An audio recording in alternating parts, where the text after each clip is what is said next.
Ilang taon Apo. na si Borgie? 38 po. 38 years old si Borgie. May Apo. asawa, binata?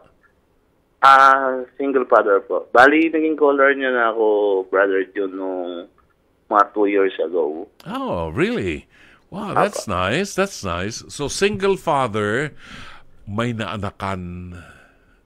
Tama ba? Hindi po. Bali, may naanakan po na hindi po kami Nagkatuluyan. nakasal. Oo. Inuwanan po kami nung inanong anak ko. Aha. Pero okay naman po. Awa naman po. Iniwan sa yung Awa- bata. Apo. Ah. Awa naman po ng Panginoon ay nakakaraos Oo. kahit po mahirap ang buhay. Oo. Ilang taon ang baby? Magsa-7 po siya sa November. 7 years old. Babae ba o lalaki? Lalaki po. Lalaki. O edi makakakwentuhan mo ng gusto yan. Madaling makarelate ang mga tatay sa mga anak na lalaki, di ba? Apo. Okay. So what can I do for you, Borgie? Napatawag ka? Yun nga po, Brother Joe, no? Bali po, mayroon akong kapitbahay dito sa Bulacan na hindi naman po siya tiga rito. Mhm. Dito lang siya nangungupahan sa lugar namin. Mhm. Yung asawa po niya, minsan panggabi, minsan pang-araw. Pagka po time na natapat na pang-araw yung asawa ng babae, iinom po yung babae. Tapos po, pagka nakainom na, pupunta po rito sa bahay. Kumbaga po, para siyang nagpapahapyaw na Nagpaparamdam. Paparamdam po siya. Teka muna, matanong ko. Sabi mo may asawa yung babae. Yes. Kasal ba sila o nagli-live-in lang? Live-in lang po yung brother. Live-in lang. Matagal na silang nagli-live-in. Siguro po mga 2 years or 5 years. Mga 5 years na. Alam mo kasi, bago tayo pumunta sa ibang kwentuhan, may mga babae kasi na naghahanap talaga na yung seryosohin sila. Hindi lang yung pa-live-in. Hindi lang yung pa-live-in. Kaya lang, ang sa akin lang, parang risky yung ginagawa ng babae dahil meron siyang kinakasama. Di ba? Oo. So ngayon, anong problema kung pinupuntahan ka sa bahay mo po, brother, at lumalapit ang palay? Apo, bali, pagka po siya pumupunta rito, ang ginagawa po niya, niyayakap niya ako. Tapos sasabihin po niya sa akin na kami na lang magsama o kami na lang mag-live-in. Iwanan niya po yung asawa niya. Nako! Ilang taon na ba yung babae? Ilang taon na? 43 po. Mas matanda sa'yo? Apo. Okay. May anak ba sila? Meron ba siyang anak sa iba? May anak na po yung babae sa iba. Sa, po siya? Tiga-Pangasinan po siya. Pero may anak dito sa lalaking kinakasama niya ngayon? O wala sa, po. Doon sa dati na kinakasama niya? Apo. Okay. Well, alam mo, okay lang na minsan kasi nagkakamali ng desisyon ng tao. Minsan, naliligaw. Pero nare-realize nila yung kamalian ng buhay, ng kanilang desisyon at itinatama ang buhay. Di ba? So, hindi naman natin sila hinahatulan. Apo. Kaya lang, matanong lang kita, ang palay ay lumalapit sa manok, lalo na kung lasing at umiinom. Pero itong manok na ito, meron tandang na kinakasama, ito bang manok na pinupuntahan ng palay sa bahay, nakatuka na? Hindi po, Brother John. Ako po, aminado po ako talaga na kahit po sa mga kasama ko sa bahay, sinabi ko po yan, ayoko na po ng problema or yung di bali na po yung anak ko na lang pagtiyagaan ko o Very good. kami na lang magkasama. Very good. Alam mo, kasi ang kinatatakot ko, Borgie, baka pagpunta niyan sang araw sa bahay mo, nakainom, papasukin mo siya, nakainom at parang ahas na kakapit-kapit sa'yo, di ba? Baka isang araw, makatagpo ng isang kapitbahay na napadaan at makitang nakapulupot sa yung tinamaan ng kulog na kambing nito. Di ba? Exactly po, Brother John, yung sinasabi niyo po na yan. Dahil yan, kahit po sa family ko, yung sinasabi ko na paano kung one time na may makakita sa o makita ko nung asawa. Nung asawa? Oo, yung kinakasama niya. Na, sabi ko, hindi naman din po, hindi po tama yung gano'n na. Pareho tayong lalaki. Alam mo, Borgie, ang damdamin ng lalaki kapag tayo niloloko. Kahit po ako, matagal na akong walang asawa, magpo 4 years na. Oo. Hindi ko po inasam na manggulo ng may buhay na may buhay. Exactly. Okay, so ano ang tanong mo sa akin, Borgie?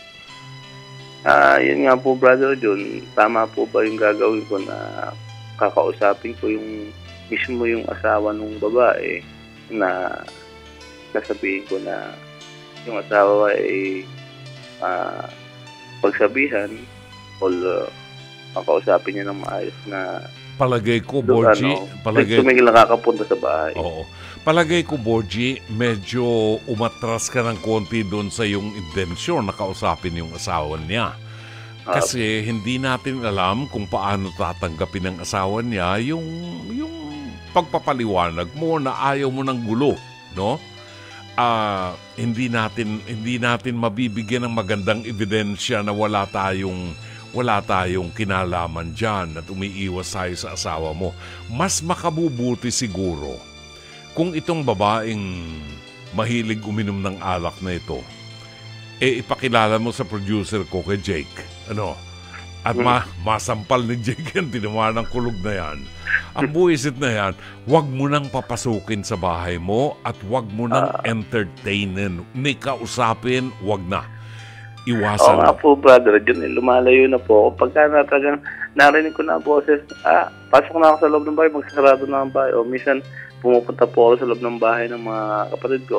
Oo. Iwasan mo siya. Iwasan mo. Ako na po umiiwas talaga. Ikaw nang umiiwas, ni kausapin, huwag mo siyang kausapin at huwag mong bigyan ng pagkakataon na makadikit sa iyo ang tinamaan ng kulog na yan. Na parang linta yan tinamaan ng isang yan, di ba? Dahil ang kinakakabako, dahil pareho tayong lalaki, bagamat hindi sila kasal, merong commitment yan, dalawang yan no? May commitment yan. Yung lalaki, hindi natin alam kung paano mag-react sa mga ganyang masasakit na bagay na maaaring mangyari sa kanya. Baka hindi natin makontrol ang uri ng kanyang galit, baka kung ano mangyari sa iyo. Di ba? Kaya nga po. So, hindi ko naman ipapayo na isumbong mo dun sa asawa niya dahil baka hindi ka naman paniwalaan din. Po. Di ba? So, ano ang mabuti? Huwag ka nang huwag mo nang entertainin, huwag mong kausapin, huwag kang mag-text. Iwasan mo na magkasalubong kayo. Huwag mong papasukin sa bahay mo. Dahil pag pumasok sa bahay mo yan, itong mga huling araw na ito na maramdaman niyang iniiwasan mo siya, pagpasok niyan sa bahay mo, sasabihin ko na sa'yo kung anong gagawin yan. Maghuhubad na yan. Pag naghubad yan, anong gagawin mo? Baka manigas ang tuhod mo. Di kay mapasubo. Di ba? Ang sasabihin ko sa'yo, itong klase ng babaeng ito ang magdudulot sa'yo. Impacto yan, yung babaeng yan. Sakit po ng ulo yan. Sakit ng ulo yan. Padala ng diablo yan sa'yo. Impacto yung kambing na yan. Itong babaeng itong ingatan mo dahil hindi siya karapat-dapat na maging asawa mo. Hindi siya... One time nga po, Brother John, nakaupo po ako sa mga pamangkin ko. Pag dumating po siya sa harapan ng mga pamangkin ko, wala po talaga akong alam-alam na gagawin niya yung gano'n. Niyakap po niya ako sa harapan ng mga pamangkin ko. Tsaka yun nga pinupo po ako ng halik. Iyon ang iwasan mo dahil ang kambing na yan,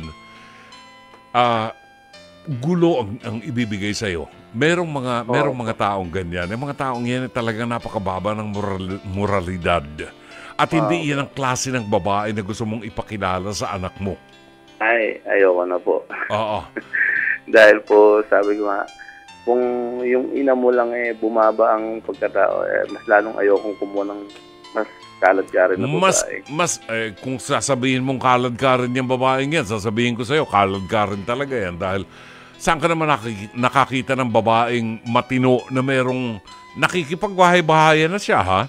Nakikipag-live-in siya. Hindi pa siya makontento at poging-pogi sa'yo Talagang gusto ko makuha paano kung makita pa ako niyan? Di lalo na nagkaloko-loko ang buhay natin. Kaya nga po. Totoo po yun.